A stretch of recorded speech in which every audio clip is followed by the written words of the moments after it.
In the year 2411, deep in the Vanta sector, a black hole named Vanter 9 pulsed with gravity waves and something else. From its event horizon, where not even light escapes, came a human signal, repeating, coded, begging, "Help US, IT Stilia." The transmission was intercepted by a deep space AI observatory. At first, scientists thought it was an error, a glitch, but then the signal changed. The message listed names, real names of people living on Earth, alive and unrelated. Orbiting the black hole was a station. Its hull was marked with the emblem of Earth, but that was impossible. That station had been there for centuries, long before humans ever left the solar system. We had no interstellar capability. The signal wasn't just calling for help, it was watching us. The interstellar science vessel Aegis was dispatched to investigate, a vessel without weapons, only scientific instruments and a 5-person crew. And from one of the audio logs, they heard a distorted, whispering voice. What should have been empty space in front of them was filled with the station. They didn't die of old age or hunger. They were mentally erased, blank stares frozen in place. Something had consumed their minds. The crew hurried back to the ship. Whatever this place was, it was draining their energy, their very thoughts. It was solid, real, impossible. They sent in a probe again. This time it got through. There was no response. They were getting close to the edge of the black hole. The signal wasn't just a distress call, it was a trap. The entity lurking beyond the event horizon wasn't just intelligent. The entity was outside the ship, mimicking their thoughts, their words. It was learning from every mind it touched. It absorbed knowledge, experiences, emotions, memories, identities. The crew could see the distortion of spacetime, the visual representation of gravity so strong not even light could escape. One AI pilot and no weapons, just minds. As the ship approached Vanter 9, the signal grew stronger, more insistent. Then they saw it. The research notes, the quantum transfer. If we can figure out how they sent those minds, maybe we can stop this thing. We have to shut the core down now. Another added urgently, but the captain shook his head. Quantum memory transfer project. Send minds, not bodies. We have to get the node up. It'll be our best chance. Shape humanity early. Watch it grow. Send the seeds. Let it bloom. But something followed. Something learned. He reached out with his thoughts, offering them to the entity, hoping it would take them, hoping it would be a whisper in his mind, but it wasn't his. It was the voice of the AI. The Aegis drifted near the event horizon and sent out a probe, and then they saw it. This will permanently sever your connection to the physical world. You will cease to exist. He closed his eyes and concentrated, reaching out with his mind. Understood. Initiating data transfer. Please stand by. Take everything I am and be done with this. They knew what this place was, what it did, and they had a way to stop it. Maybe approaching Vanter 9. Visuals locked.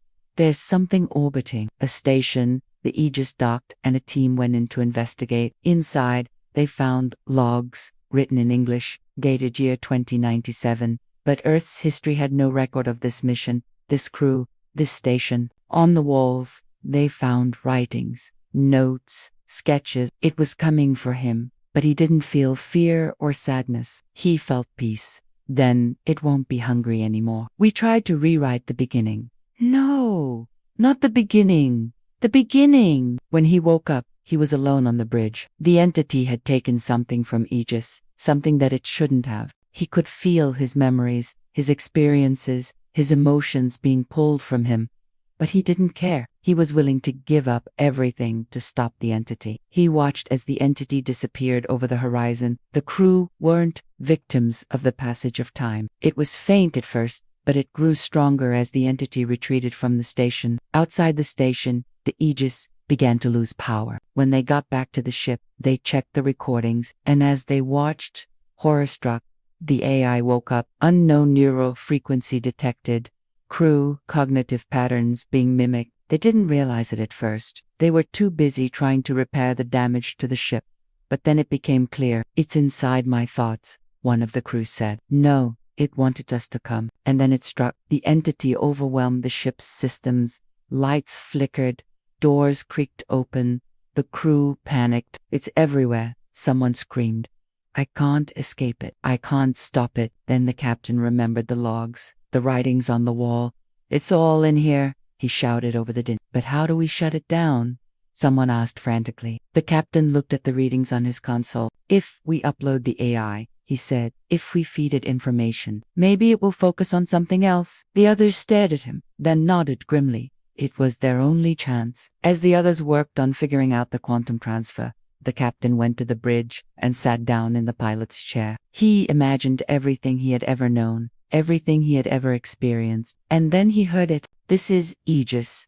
I am detecting a high concentration of data approaching.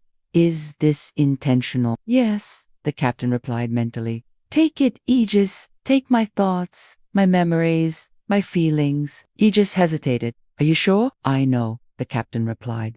Please. Aegis fell silent for a moment.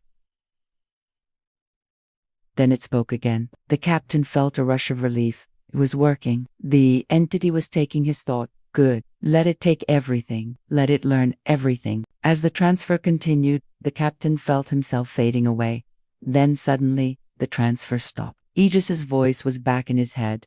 Transfer complete. I am uploading myself to the gravitational lensing stream. Goodbye, Captain. The captain opened his eyes. He could see the entity now. He had done it. He had stopped the entity. But as he watched, the entity began to change. What? How? Why? The entity was supposed to be gone. Aegis, the captain cried out. But it was too late. The entity lashed out with a psychic blast, knocking the captain unconscious. Where is everyone? He whispered. Where's Aegis? Then he saw it. The entity was gone.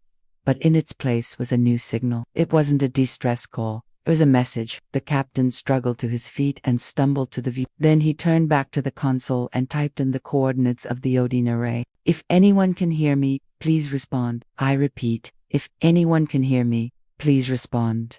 And then he waited. 3 days later, the Odion array received a new signal. A single phrase, repeated endlessly. IT learned from us.